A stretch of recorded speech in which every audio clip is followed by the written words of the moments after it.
دوسری چیز جو دوسری دلیل ہم نے یہاں نوٹ کی ہے، سورہ اعراف کی آیت ہے 157۔ ارشاد ہوا الذین یتبعون الرسول النبی الامی الذی یجدونہ مکتوبا عندہم فی التوراۃ والانجیل واتبعوا النور الذی انزل معہ اولئک هم المفلحون۔ اس آیہ کریمہ میں اگر ہم کنسنٹریٹ کریں تو مومنوں کی صفات یہ بیان کی گئی کہ مومن وہ ہیں جو اس نبی امی کی پیروی کرتے ہیں، اس کے پیچھے چلتے ہیں جس سے لکھا ہوا انہوں نے تورات اور انجیل میں پایا۔ وہ نبی جو معروف کا حکم دیتا ہے، وہ نبی جو برائیوں سے روکتا ہے، جو اچھی چیزوں کو حلال کرتا ہے، جو بری چیزوں کو حرام کرتا ہے، وہ نبی جو ان کی زنجیروں کو توڑنے کے لیے آیا ہے، اس نبی کے پیچھے چلتے۔ اس کے بعد کہا کہ پیچھے چلتے ہیں واتبعوا النور الذی انزل معہ، اس روشنی کے پیچھے چلتے ہیں جو اس کے ساتھ اتری۔ اب ایک آیہ کریمہ میں شروع میں یہ کہا جا رہا ہے، صدر میں شروع میں یہ کہا جا رہا ہے کہ مومن وہ ہے جو نبی کی پیروی کرے، اور آخر میں یہ کہا جا رہا ہے کہ مومن وہ ہے جو اس روشنی کے پیچھے چلے جو اس کے ساتھ اتری۔ اس کے معلوم یہ ہوا کہ قرآن وہ روشنی ہے جو نبی کریم صلی اللہ علیہ وآلہ وسلم کے ساتھ اتری۔ انزل معہ واتبعوا النور الذی انزل معہ، اس لیے کہ نور یہاں پہ کوئی اختلاف نہیں ہے کہ نور یعنی وہ روشنی جو حضرت صلی اللہ علیہ وآلہ وسلم کے ساتھ اتری، وہ قرآن ہے۔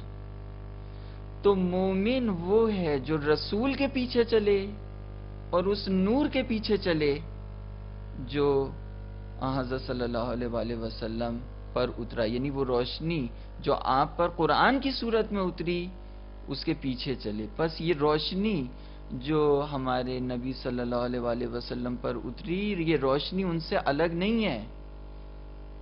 یہ رسول نہ رسول اس روشنی سے الگ ہے، نہ یہ روشنی اس رسول سے الگ ہے، نہ یہ نور رسول سے الگ ہے، نہ رسول اس نور سے الگ ہے۔ لہٰذا اگر کوئی رسول کے پیچھے چلے گا تو وہ اس روشنی کے بھی پیچھے چلے گا، اگر کوئی اس روشنی کے پیچھے نہیں چلے گا تو وہ رسول کی بھی تبعیت نہیں کر سکتا۔ بس اس سے واضح ہوا کہ قرآن اور اہل قرآن جن پر یہ قرآن نازل ہوا یہ ان دونوں سے الگ نہیں ہے۔ اب ایک واقعے کی طرف اشارہ کرنا ہے۔ جنگ صفین ہوئی مسلمانوں کے درمیان چوتھے خلیفہ کے دور میں، اور لڑائی کے دوران نیزوں پر قرآن کی آیات کو بلند کیا گیا اور یہ کہا گیا کہ لڑائی کو روک دیا جائے۔ جب قرآن کے احترام میں، قرآنی آیات کے احترام میں حضرت علی کے ساتھی بڑھے کہ صلح کے لیے جائیں ورنہ قرآن کو نیزوں پر بلند کیا گیا ہے، قرآن کی بے احترامی ہوگی، لڑائی ہوگی، لڑائی میں قرآنی آیات نیزوں کی صورت میں زمین پر گریں گی، لہٰذا قرآن کے احترام میں لڑائی کو بند کر دیا جائے۔ تو حضرت علی نے وہاں پر یہ جملہ کہا کہ انا قرآن الناطق، میں بولتا ہوا قرآن ہوں۔ تم کس قرآن کو بچانے کے لیے جا رہے ہو؟ میں بولتا ہوا قرآن ہوں۔ اب جو تمہید میں جو پہلے ہم نے قرآن کے ظاہر اور باطن کو بتایا تھا، اس آیہ کریمہ کو سامنے رکھیے تو بات واضح ہو جائے گی کہ یہ جو آپ نے کہا کہ میں بولتا ہوا قرآن ہوں، یعنی اس حقیقت تک، اس باطن تک میں پہنچا ہوں جس کے بارے میں کہا لا یمسہ الا المطہرون، جو قرآن کا باطن ہے، جو حقیقت ہے، اس تک میں پہنچا ہوں۔ جب میں وہاں تک پہنچا ہوں اور یہ علوم حضرت رسول صلی اللہ علیہ وآلہ وسلم سے مجھ تک منتقل ہوئے، تو اب میں اسپوکسمین ہوں اس قرآن کا۔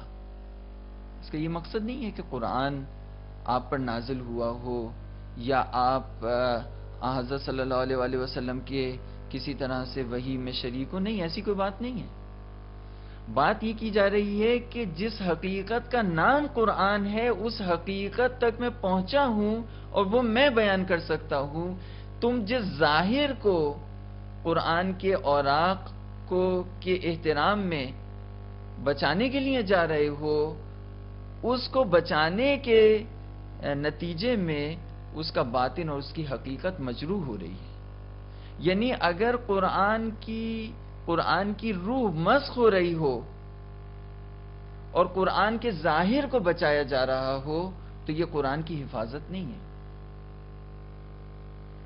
دیکھیے مثال آپ کی خدمت میں میں عرض کروں کہ اگر قرآن کے اوراق زمین پر گرے ہوئے ہوں تو ہر مسلمان یہ چاہے گا کہ ان کو بے احترامی سے بچائے اور ان کو اوپر اٹھا کے رکھ دے اور ان کو چومے اور انہیں ماتھے سے لگائے قرآن کے احترام میں. لیکن آئیے دیکھیں قرآن کی روح ہمارے معاشرے میں مسخ ہو رہی ہے، قرآنی آیات کی تضحیق ہو رہی ہے. قرآنی آیات عملی زندگی میں باطن میں قرآن کے خلاف مارکہ آرائی کی جا رہی ہے. کوئی مسلمان نہیں بولتا.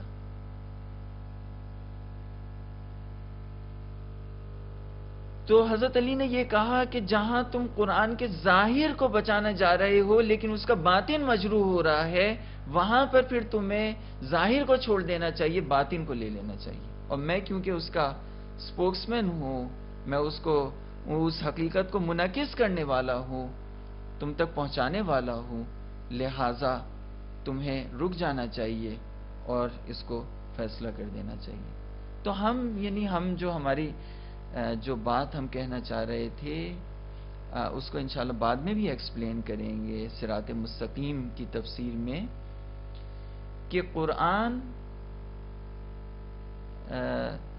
جن پر یہ قرآن نازل ہوا اور ان کے بعد جو وارث قرآن بنے، جن تک یہ قرآن کی حقیقت پہنچی اور لا یمسہ الا المطہرون نے جس کی طرف اشارہ کیا، یہ ہستیاں، یہ لوگ، ان کو قرآن سے الگ نہیں کیا جا سکتا. یہ دونوں ایک یعنی حقیقت کے دو رخ ہیں. ایک رخ قرآن ہے، قرآن جو ہمارے سامنے ہے، اور اسی کو پریکٹیکل صورت میں وہ لوگ ہیں جن پر یعنی وہ ہستی حضرت صلی اللہ علیہ وآلہ وسلم کی جن پر قرآن نازل ہوا، اور ان کے بعد وہ لوگ جو قرآن کے وارث کہلائے، جنہوں نے قرآن کو انہیریٹ کیا حضرت رسول صلی اللہ علیہ وآلہ وسلم سے. اب یہاں پر یہ بات بھی واضح ہو گئی اور اس میں تفصیلات ہیں جن کو ہم یہاں بیان نہیں کر سکتے لیکن اس کی طرف اشارہ کر سکتے ہیں. اب یہاں قرآن کے بارے میں ہماری گفتگو مکمل ہو گئی، لیکن دو چیزیں ہیں جو قرآن پڑھنے کے بارے میں کہا گیا. پہلا ادب قرآن پڑھنے کا یہ ہے کہ اعوذ باللہ من الشیطان الرجیم کہنا چاہیے، اور دوسری بات جو ہم بیان کرنا چاہتے ہیں وہ تلاوت اور قرأت کے فرق، کن دونوں کے درمیان کیا ڈفرنس ہے.